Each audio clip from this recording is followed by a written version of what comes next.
We have one gentleman here in front. He'll keep me on track here, make sure I don't say anything wrong. How many of you have never heard of the massacre at Oradour-Sur-Glane? About 90% of the audience. Well, if I hadn't lost it since last Tuesday, I would have played a little clip from the World at War series. How many of you remember the World at War? Okay, a goodly number. That was a production by Thames Broadcasting. It was a British production about basically the whole war. There were 26 episodes. It came out in the early 70s, as I recall. And the first episode begins with Oradour-Sur-Glane, and the final episode ends with Oradour-Sur-Glane. So I guess I became aware of it early on. And when I became a historian and started doing research trips and travels to famous areas connected with World War II, I always wanted to go to Oradour-Sur-Glane. And last summer, my wife and I, my wife is in the corner back there, we signed up for a trip on OAT, Overseas Adventure Travel, and we got to travel around southern central France, and Oradour-Sur-Glane was on the itinerary. And I said, well, you know, even if I'm dead, you've got to bring me to Oradour-Sur-Glane, because it strikes an emotional chord, not only with me, but I think you'll feel the same way after I'm done here today. It's one of the 3 saddest places I've ever been in my life. The other 2 being Auschwitz, and the third being the killing fields in Cambodia, where you can actually pick up bone fragments off of the ground, and pieces of clothing are being washed to the surface. And so, you know, usually I try to sprinkle some humor into my presentations, but there's really not a whole lot of humor involved in this particular presentation. But I think when you come away today, you will gain a greater sense of some of the horrible things that went on in World War II, and certainly we remember a great deal, but this is a little detail that probably many of you are not familiar with. I want to give you the backstory. I love backstory. Obviously, this yeah, the guy, the ace villain of the 20th century. After he began his reign of terror, taking over the Nazi Party in the 1920s, becoming Chancellor of Germany in 1933, and setting his sights on world domination, he started looking around. Where can I go and dominate some other country with the least risk to Germany as I'm building up its armed forces? And one of the first places he looked at was the German-speaking border area of Czechoslovakia called the Sudetenland. And he said, well, you know, that would be a good place to start. The Czech army isn't all that strong, and I can, you know, maybe make it work by annexing this border area. And so he decided that he would do that. And the British and the French weren't real happy about that. And here's Prime Minister Neville Chamberlain of Britain. He and the French premier met with Hitler in 1938 in Munich, and they came up with an agreement where Hitler promised that after the Sudetenland and after annexing Austria, he wouldn't have any more territorial claims. Sure. Yeah, we know how that worked out. And so Chamberlain comes back to London, and he holds up the piece of paper that Hitler has signed, and he says, this guarantees peace in our time. Nobody wanted to go back to what happened in World War I. And so there was a feeling that, okay, maybe this is going to work out okay. Well, that didn't work very long, because in '39, Germany annexed Austria and occupied Czechoslovakia. And you can see here there were a lot of German-speaking citizens in the Sudetenland who were welcoming the German troops. So because Hitler abrogated this agreement, the Munich Agreement, France and Britain decided to declare war on Germany. They're going to back up their promise to the Czechs that if they got invaded, they would come to their rescue. And so the war begins, but not really, because there's about a 5 or 6 month period called the Sitzkrieg, where there's no combat that goes on. It's called the phony war. And but in 1939, Heinrich Himmler, the head of the SS, forms a group of mobile killing squads called the Einsatzgruppen. And their job is to follow behind the invading forces of Germany and wipe out villages in their wake. Mostly they were looking for Jewish villages and wiping out the citizens there. So after the invasion of Poland and Russia, hundreds of thousands, maybe millions of citizens of those countries are murdered by these mobile killing squads. Poland in 1939, Russia, Soviet Union in 1941. And basically, as the German troops went through, the Einsatzgruppen followed behind them and rounded up the civilians in these villages and shot them down. And I think at this point, this really established a tradition of brutality and murder that kind of permeated the entire German armed forces at that time. France was invaded in May of 1940, and a couple weeks later, they surrender. And what happens here is that France is divided into two zones. The northern and western zone is the occupied part of France, where the Germans come in and they actually take over the cities and the city governments and the police forces. And so they have a very heavy hand in those areas. The lower part, which is, had its capital in the town of Vichy, is known as Free France, but we'll see that it's not really free.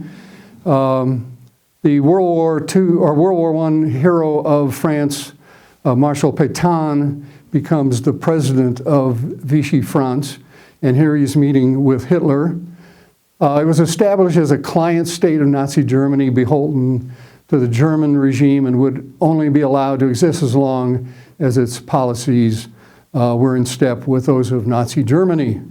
While not technically fascist, Vichy France shared many of the hallmarks of other fascist bodies. The Vichy states started to pursue a number of racist policies, began to collaborate heavily with the Nazi state regarding anti-Semitic policies and their belief in eugenics. Establishes many of the roundups and deportations of French Jews were at the direct demand of Germany, though given Vichy's domestic policies, there was very little coercion needed. In November of 1942, the U.S. invades North Africa. The Germans and the Italians immediately invade and occupy the rest of France. Now, there was a French Morocco colony of France that was operated by the French government, the Vichy government, but they were quickly overtaken and overthrown after Operation Torch took place. The Axis troops at this point now sweep into the rest of southern France with no resistance, as the Vichy military is limited to the point of complete uselessness. Many of the milice, which is a paramilitary group, kind of like the brown shirts of the Nazi party, likely held more loyalty to the fascist government of Germany than to their own frail state. Now, France, under German occupation, it's kind of a dichotomy here, because in places like Paris, the German troops took over, and it was kind of a mild occupation. The Germans dined at the outdoor cafes along the Champs-Élysées. They met French girls. These German soldiers are outside of the Moulin Rouge. They toured the Louvre. And the Germans set up a number of German-only establishments. This is a soldier's coffee house. A number of movie houses were strictly for German soldiers, the Soldatenkino. But there was this undercurrent of things going wrong. There was the roundup and deportation of the French Jews, loading them up in boxcars in Paris and in other major cities and taking them off to the east. To combat the Germans, there was a group known as the Maquis, or we know them as the Underground or the French Resistance. And they were devoted to imposing all sorts of pain on the occupiers. Young men were taught how to fire weapons, how to perform sabotage, blow up railway lines and derail trains, things of that sort. But there was a lesson to be learned in what happened in Czechoslovakia.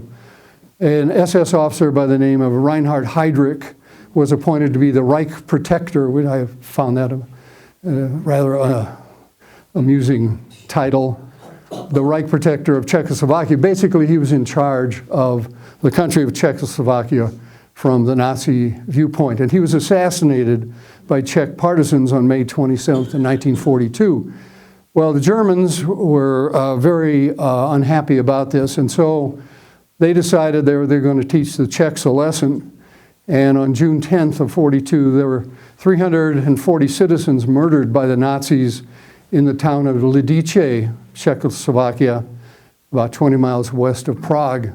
There were 175 men who were shot. Women and children were gassed or sent to the Ravensbrück concentration camp. The town was destroyed, wiped off the map, literally. There's a memorial there today to the victims of the Nazi atrocity there. So now we get to Oradour-Sur-Glane. On my map here, if my pointer works. It won't work on LED TV. Oh, okay. I'll point out some features here. This is basically the southwest part of France. We've got Lyon over here. We got Limoges, Bourges, Bordeaux. And it's a very rural area. There's a lot of farms and vineyards there. And Oradour-Sur-Glane is just a small little village.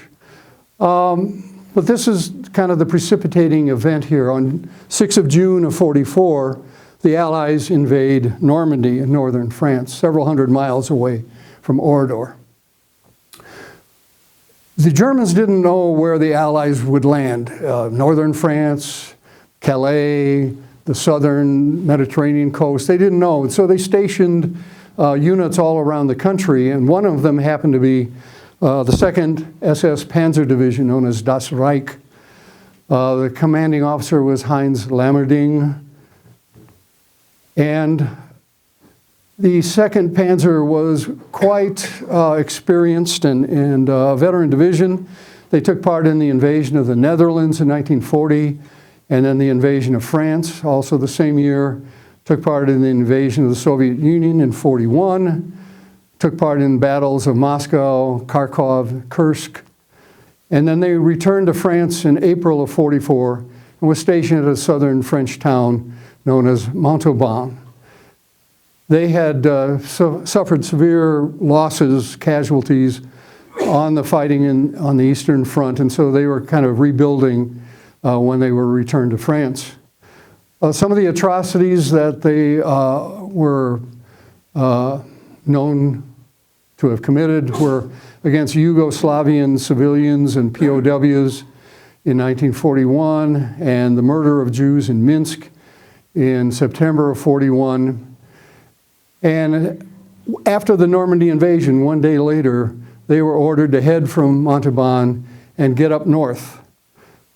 The Maquis, the French underground, sabotaged the rail line that the troop train was going to take, and many of the tanks could not be transported, so they had to drive on the road. And if you know anything about tanks, you know that they don't last very long if they're in continual operation over hundreds of miles on paved highway. And so the tanks were breaking down as they were trying to get up to Normandy.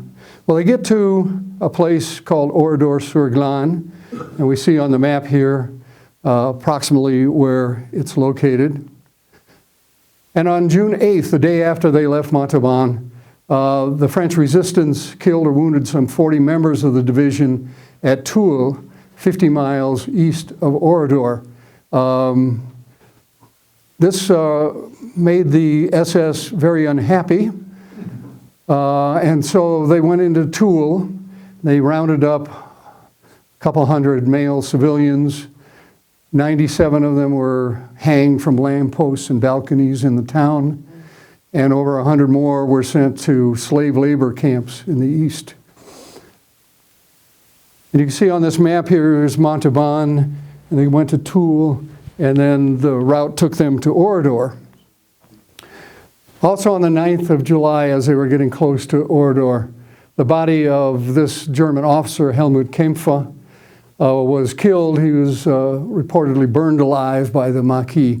And so now the 2nd SS Panzer is very angry with the civilians in the towns through which they're passing. And they're looking for revenge.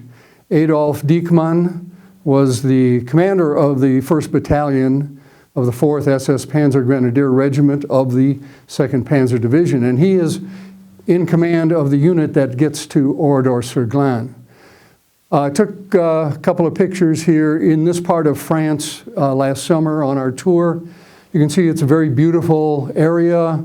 The architecture goes back a few hundred years, and it's just really a beautiful spot, very welcoming, very rural.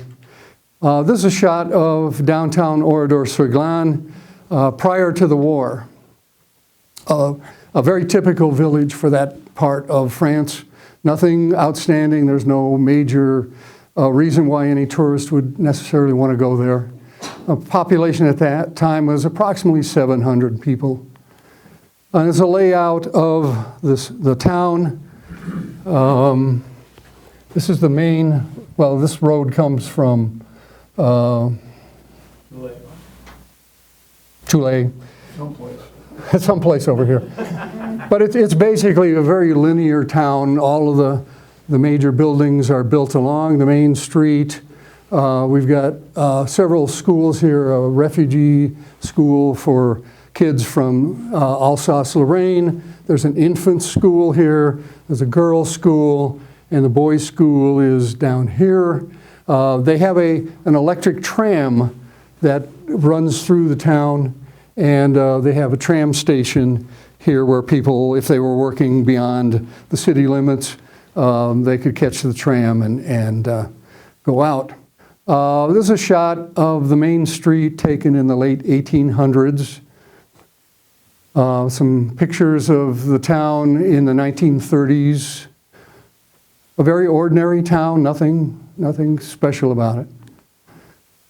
The citizens there of all ages grew up there, lived their whole life there. And there's a possibility that this whole massacre was a case of mistaken identity.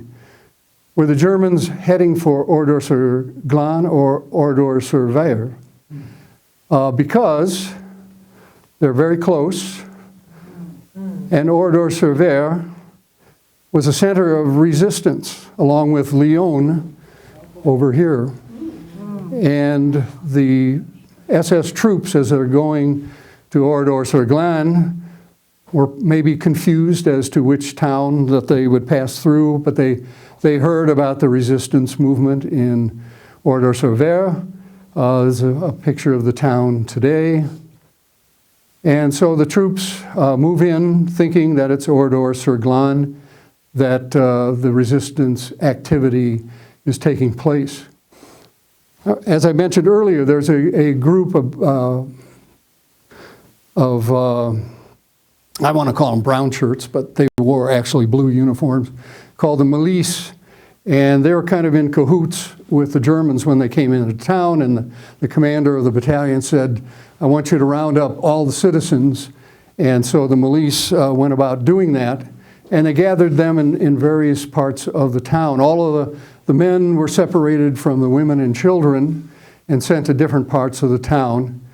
This is not at Oradour, but this is a very famous photo of probably what it looked like when the Germans and the milice were rounding up the citizens. And then they gathered the men in a big field and they began shooting them and left a big pile of dead. There were 189 men killed. Now there were 13 men who were able to escape. They might have been wounded or they might have fallen underneath a dead fellow citizen and thus escaped being murdered in cold blood at that point. And they were able to get out and tell the story of what happened. This is one of the men who was shot, probably escaping. The death toll was 642 men, women, and children. There were 1 woman, 1 child, and 13 men who made it out.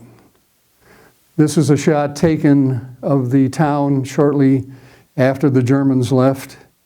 The Germans decided, well, we're going to destroy the town, we're going to wipe it off the map. Lidice was wiped off the map in Czechoslovakia. Here's a shot of the bakery after it was torched. There's a garage there and filled with cars waiting to be repaired. And this is where my walk through Oradour-Sur-Glane begins. Many of the pictures here are ones that I took. That's me. And you can see the tram line, the railroad tracks here on the left side. This is the main street. And the Germans went through and they blew up houses and buildings and set everything on fire so that there would be little evidence left. This is the picture I showed you earlier from the 1800s, and this is the same scene today. This was a car repair place, and I showed you this picture before, and the same cars are there today. It was decided to leave the town in its ruined state as a memorial. There's a car sitting in front of this building. The place is littered with cars, car parts. And this was the mayor's car. He was the town doctor and the mayor, and it's left where it was torched. I think they had 1 gas station in town. This is the gas pump.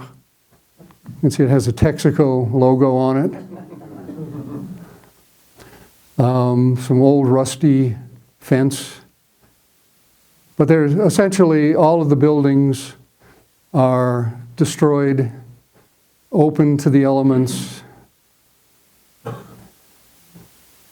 water pump in the main square. You see the fireplace here in what was the interior of a home. On the left here, that little dark rectangle, that was another bakery, and this sign says it's a memorial to Mathilde Pagon, who apparently was the owner of this bakery. This, those of you who can read French will probably know that it says, here a place of torture, a group of men were massacred and burned by the Nazis. And then the last line, collect yourself, is kind of an odd phrase. What I think that means is, get control of your feelings, your emotions, because this is a pretty tough place to wander through. There were a lot of, interestingly enough, sewing machines that I found throughout the town. There's a memorial stone here with a picture of the 5 people who once lived in that building.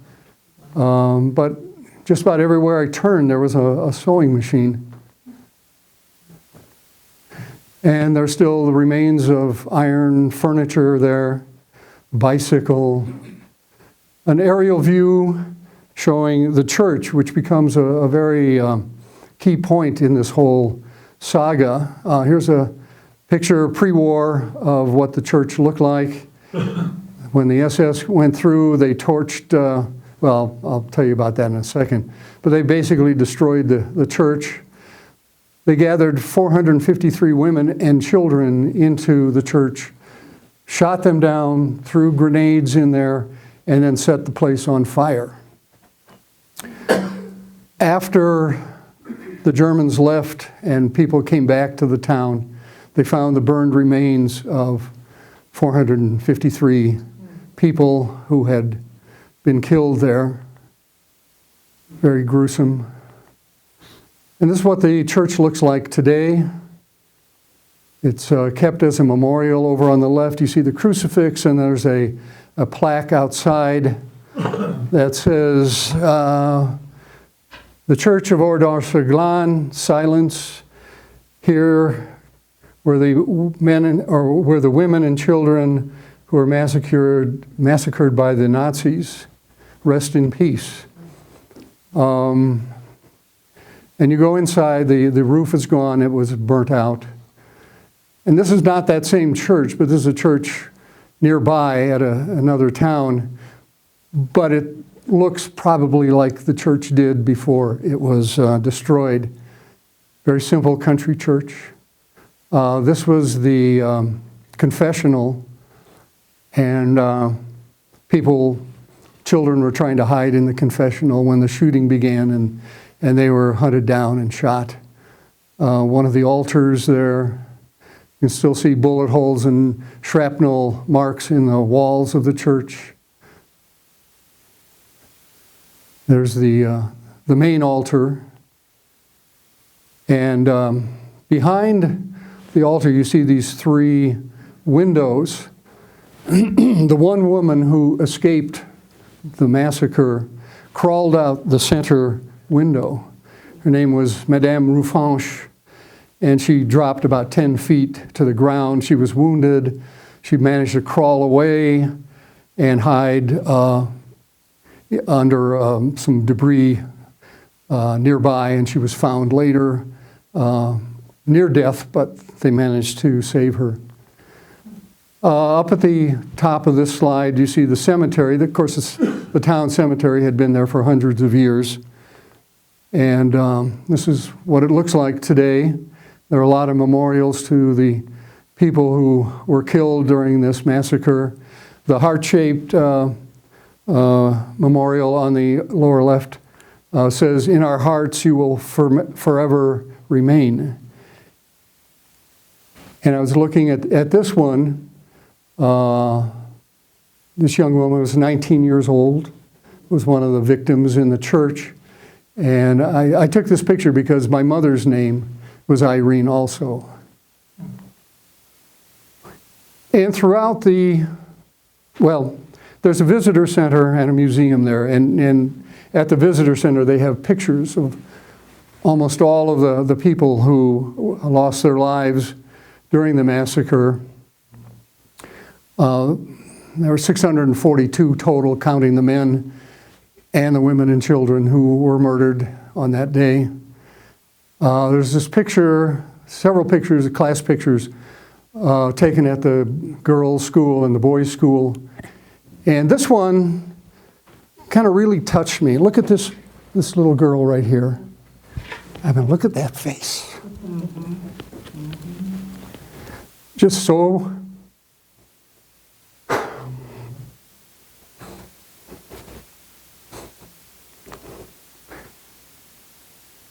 And then we have other photos of families, children. This is the remains of the boys' schoolhouse. A class picture from the boys' school. And this little guy on the upper left, Roger Godfrey, he was the only child to survive the massacre. And here are the 14 survivors, the 13 men, and Roger is the little guy in front there. These are the ones who survived, got out before the Germans were finished killing everyone. Well, after the massacre takes place, Das Reich says, well, we have orders to get to Normandy, so we better get on the road and do that. And so they get in their tanks and they head up a couple hundred miles or more from Oradour to Normandy. And then they're engaged in heavy combat in the Normandy region. The division is pretty well wiped out at that point. Colonel Diekmann, the battalion commander, is killed in action in Normandy in June of 29th of June. And after the war, President Charles de Gaulle said that he wanted the ruins of the village to remain an untouched memorial to the victims of the war. And so it's been that way ever since. In January and February of 1953, there was a war crimes trial held in Bordeaux. And they rounded up as many of the German soldiers as they could and put them on trial. They were able to identify 65 men, but only 21 of them appeared for trial, the others having died or disappeared. There were 7 Germans and 14 French Alsatians who were part of the division who were put on trial. The accused all claimed amnesia and could not remember taking part in the massacre, and they showed no emotion during the trial. 1 German was sentenced to death, 1 was acquitted, and 5 were sentenced to between 10 and 12 years. 1 Alsatian was sentenced to death, the other 13 received sentences of from 5 to 8 years, but the French Parliament pardoned all the Alsatians. The Germans were also freed in the 1950s, and the death sentences were never carried out. One German, SS Lieutenant Heinz Barth, who had disappeared, was discovered living in East Germany in 1983 and put on trial. He said that he was just following orders, but expressed shame for his part in the massacre. He was sentenced to life in prison, but was released in 1997 after serving 14 years due to old age. He died of cancer in 2007 at age 86. Unlike the little girl I pointed out who never got to grow up, and all of her classmates.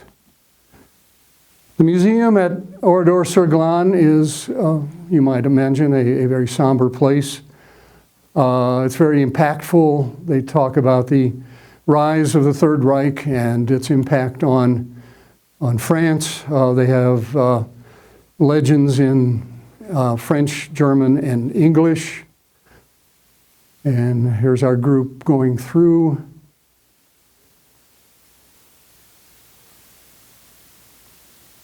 And at the end, you pass a sign that says, remember. And I hope that's what we all do today. Right. Thank you.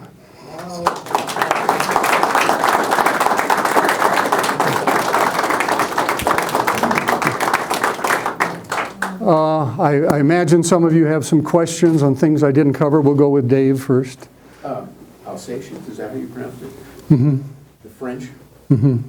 You mentioned early in the presentation that potentially it was a case of mistaken identity. It was with the Alsatians? No, with that other village, the other Oradour. No, I get that. But there were Alsatians, yeah, part of the German group that went. Remember when Germany invaded France in 1940? Right. They took back the province of Alsace-Lorraine that had been given to France after World War I. Right. And so a number of the young men from Alsace-Lorraine province joined the German army. Right.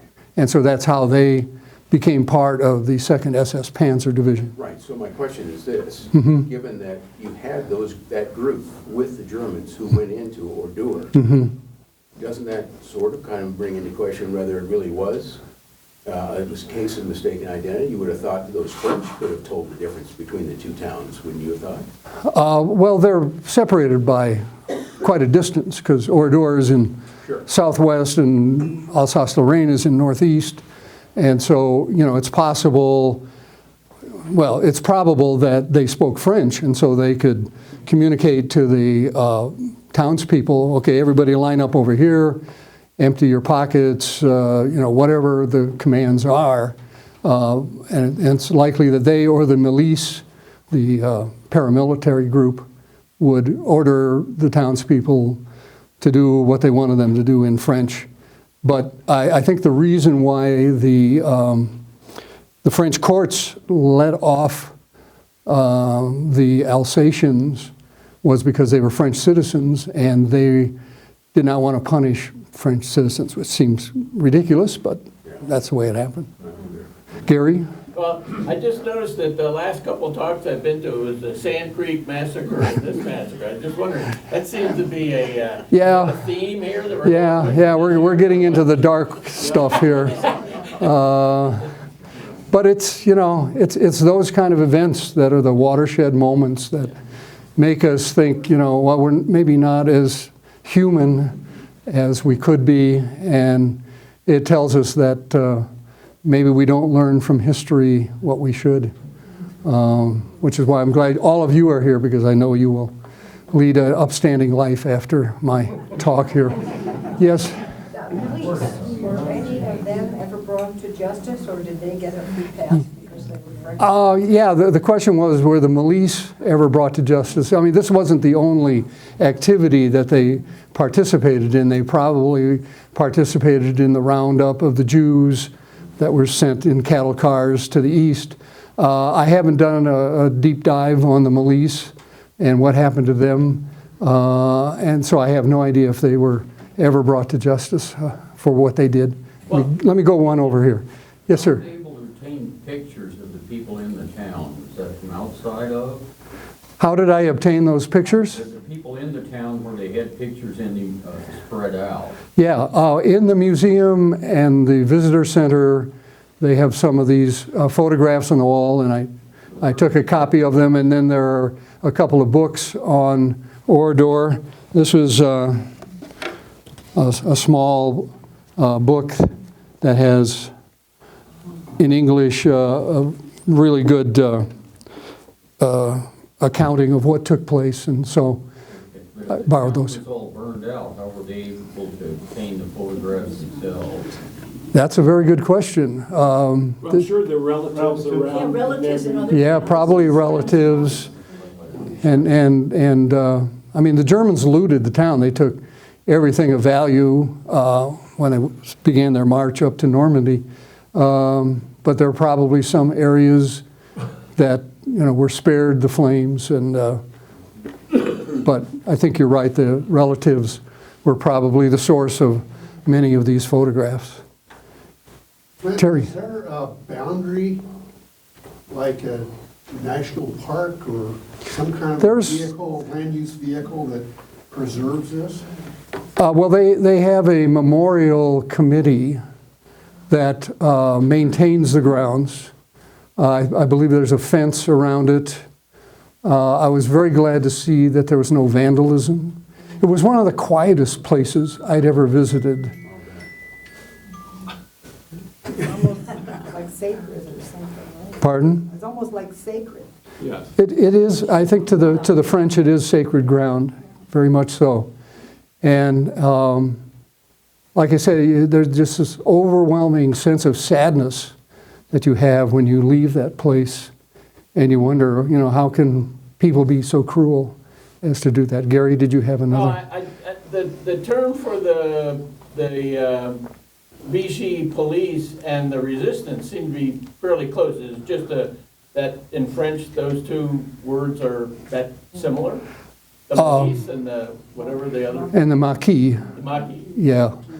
Well, they both start with M. Yeah. Maybe that's my confusion. Yeah, but think of polar opposites, that the milice were trying to, be good Nazis, if you will, and the resistance was trying to, fight against them. So, yeah, interesting point, though. Is that how we get our word militia, is from the police? Militia, milice. Maybe milice is a variation of militia, but I don't know. Another good thing to look up? Okay, Yeah. I'll look it up, and I'll let you know. Okay. Yes, Bill? I did some reading about Oradour-Sur-Glane at one time, and the interesting story was the British SOE, Special Operations Executive, actually parachuted some agents into this area, and they brought with them some sort of a really gritty material, and they used 14 and 16-year-old children. The Germans had left the trains unguarded, and the children climbed underneath these trains and put this gritty material into the gearboxes. Yes, that's right. Trains. Well, that's why I said that the tanks were breaking down on the road Right. to Oradour because trains they all weren't able to transport them on the flat cars. You Yeah, mentioned that they sabotaged the rail line. yeah, that's how they did What it. they really did was they sabotaged the train. Yeah, They had that's- the gearboxes all, ground up and seized up. Mm-hmm. So that instead of transporting their tanks by trains and their equipment, they had to drive them. Yeah, And yeah, that's what caused them to break down. yeah, But it was kids. yeah, that's right. Teenagers. That's right. Thank you for that They actually detail. snuck under these and did it. I guess they used them because the Germans might not have suspected them. Mm-hmm. You wouldn't be looking for them to do. Right. Anybody else have any questions? Yes, Barb? Do you know how that young man survived? I tried to look up Roger, and I didn't get very far. I think he grew to adulthood, but I don't know anything about his life after. Just curious. The massacre. You explained Yeah. about the lady. Probably the same way, fell under the other children and wasn't killed and was able to. Well, the one woman who escaped from the church window, there was another woman who came out right after her, and she had a baby in her arms, and she threw the baby down, and the woman who had gotten out first wasn't able to catch her. The baby hit the ground, but survived. Then the woman jumped down, and as she was running away, she was shot down by the SS troops. She and the baby were killed, but Madame, can't think of her name right offhand, starts with an R. She was able to escape and hide out while the Germans finished their dirty work.